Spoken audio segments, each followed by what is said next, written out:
آپ دیکھ رہے ہیں SK TV۔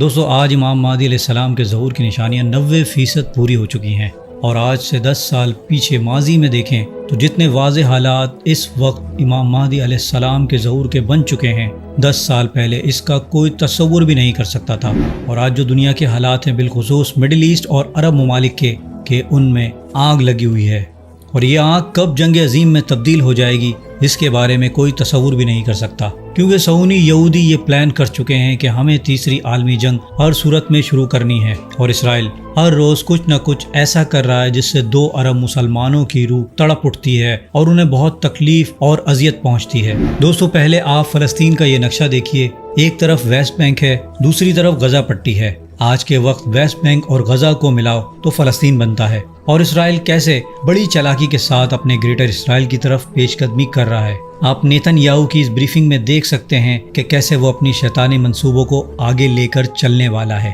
اور اس تصویر میں آپ دیکھ سکتے ہیں کہ نیتن یاہو بتا رہا ہے کہ ہم غزہ میں آگے کیا کرنے والے ہیں اور غزہ سے اسرائیل پر کس طرح سے اٹیک ہوتا ہے۔ دوستو، یہ ایک ایسی بات تھی جس کے بارے میں سبھی جانتے ہیں کہ اسرائیل کس طرح سے غزہ میں جنگی جرائم کا مرتکب ہوا ہے اور معصوم فلسطینیوں پر کتنا ظلم و ستم کر رہا ہے، مگر اس بریفنگ میں دنیا اس وقت چونک جاتی ہے اور حیران ہو جاتی ہے جب اسرائیل کا یہ نقشہ پوری اسکرین پر دکھایا جاتا ہے، اور فلسطین کا ویسٹ بینک کا حصہ جہاں مسجد اقصی بیت المقدس موجود ہے، وہ جگہ اس نقشے میں اسرائیل نے غائب کر دی، اور اس نقشے میں پوری جگہ کو اسرائیل کے طور پر دکھایا جا رہا ہے۔ یعنی اسرائیل کے مطابق ویسٹ بینک اسرائیل کا حصہ ہے۔ اس کا یہ مطلب ہے کہ فلسطین دنیا کے نقشے سے ختم ہو چکا ہے، صرف غزہ اسٹرپ بچی ہے جس پر اسرائیل کو قبضہ کرنا ہے۔ دوستو، یہ بات میں اپنی ایک ویڈیو میں 6 ماہ پہلے ہی بتا چکا ہوں کہ اسرائیل کو سخت مزاحمت کا سامنا صرف غزہ سے ملے گا، اور غزہ کے 22 لاکھ مسلمان ان کے لیے سب سے بڑا خطرہ تھے، کیونکہ ویسٹ بینک تو پہلے ہی اتنے ٹکڑوں میں بٹا ہوا تھا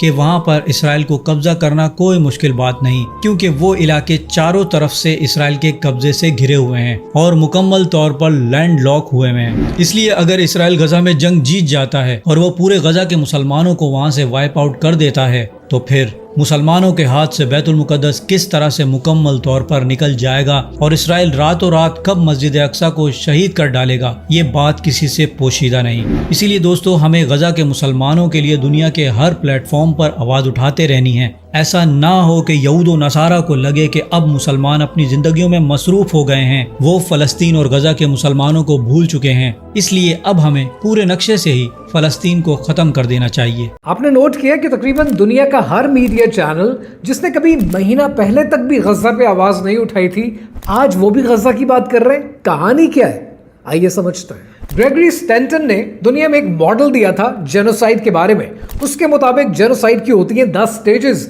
9ویں سٹیج ہے ایکسٹرمنیشن اور 10ویں سٹیج ہے ڈینائل۔ آج UN کے اسپیشل رپورٹرز کہتے ہیں کہ غزہ کے لوگ 9ویں سٹیج سے، ایکسٹرمنیشن سے، یعنی ماس کلنگ کی سٹیج سے اس وقت گزر رہے ہیں، اور اس کے بعد آخری سٹیج ہے ڈینائل، کہ ہم نے تو یہ کیا ہی نہیں۔ غزہ کی آبادی ہے 20 لاکھ لوگوں کی۔ 20 لاکھ لوگ اس وقت فوڈ انسیکیورٹی کا شکار ہیں، کھانے کو نہیں مل رہا ان کو، لیکن ان 20 لاکھ میں سے 4 لاکھ لوگ ایسے ہیں جو میل نرشڈ ہو چکے ہیں، یعنی آج خوراک مل بھی جائے تو ان کی زندگی نہیں بچ سکتی، انہیں اشد میڈیکل ایڈ کی ضرورت ہے۔ اور میڈیسن سائنس فرنٹیئرز کہتی ہے کہ سنائپرز بیٹھے ہوئے جو ڈاکٹرز کو شوٹ آؤٹ کر رہے ہیں، جو ڈاکٹرز کو مار رہے ہیں، اور بلاکٹ کیا ہوا میڈیکل ایڈ کا آج بولنا ضروری ہے۔ اگر کوئی میڈیا چینل کور نہیں کرتا تھا، آج کور کر رہے ہیں تو زیادہ اچھی بات ہے، کیونکہ آج ضرورت اس پہ بولنا، اور آپ کو اپنا بولنا بند نہیں کرنا، کیونکہ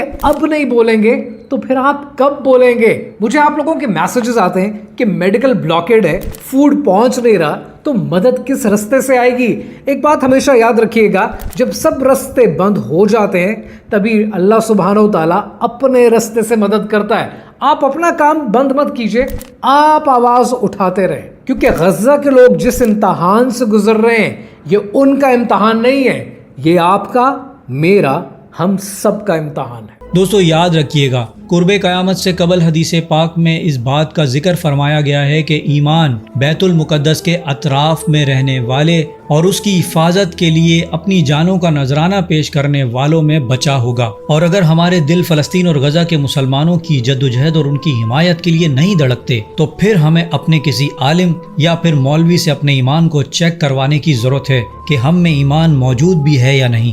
سلام یا مہدی یا وعدنا الصادق یا صادق الوعد،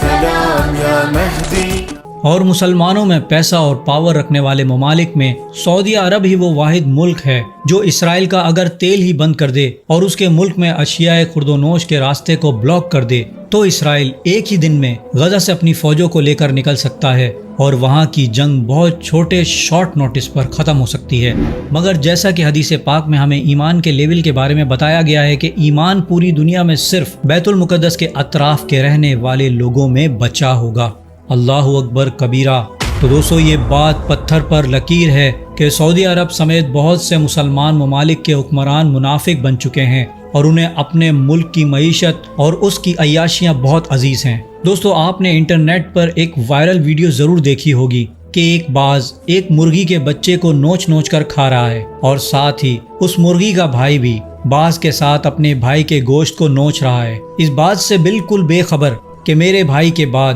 اس کی باری بھی آنے والی ہے اور باز پھر اسے بھی نہیں چھوڑے گا۔ بالکل اسی طرح آج مسلمان ممالک بالخصوص عرب ممالک کی حالت بھی کچھ اسی طرح کی ہے، جو فلسطین، لبنان، یمن کے مسلمانوں کو شہید ہوتا دیکھ رہے ہیں اور اسرائیل کی مدد بھی کر رہے ہیں، اس سے بالکل بے خبر کہ اگر اسرائیل نے ان ممالک پر قبضہ کر لیا تو اگلی باری پھر ان کی ہوگی جو کہ ہونی ہے، کیونکہ حضرت امام مہدی علیہ السلام کا ظہور اس وقت ہوگا جب مسلمانوں کو گاجر مولی کی طرح کاٹا جا رہا ہوگا اور تمام دنیا یہودیوں کی مدد میں پیش ہوگی۔ اور حدیث پاک کے مطابق عرب کے بادشاہ کی موت کے بعد اقتدار کو لے کر ایک بہت بڑا جھگڑا ہوگا اور وہاں لوگ آپس میں تقسیم ہو جائیں گے، مکہ سے باہر ہر طرف فتنہ و فساد قائم ہو جائے گا اور اسی دوران رکن یمانی اور مقام ابراہیم کے درمیان تمام لوگ امام مہدی علیہ السلام کو ثالث بنا کر ان کے ہاتھ پر بیعت کریں گے اور ان کو اپنا امام تسلیم کر لیں گے، جس کے بعد حضرت امام مہدی علیہ السلام مسلمانوں کے لیڈر بن کر